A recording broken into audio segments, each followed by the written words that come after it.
আসসালামু আলাইকুম। অন্তর্বর্তী সরকারকে ধন্যবাদ জানাই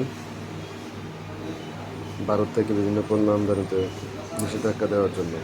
বিশেষ করে গার্মেন্টস শিল্পের যে সুতা আমদানি করি, ভারতের এই নিম্নমানের সুতা আমদানির কারণে বাংলাদেশে অনেক স্পিনিং মিলগুলো বন্ধ হয়ে গেছে, অনেক শ্রমিক বেকার হয়েছে।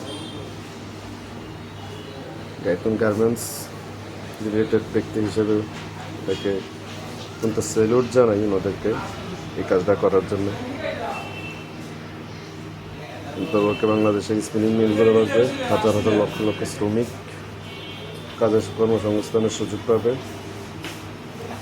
ভারত থেকে আমি মনে করি ভারত আমাদের কখনোই ভালো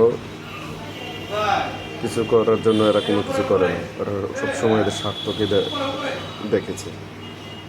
তাই ইউনূস সরকারকে লাখো স্যালুট যে অন্তর্বর্তী ভালো একটা সিদ্ধান্ত নিয়েছেন। সবাই ভালো থাকবেন। আসসালামু আলাইকুম।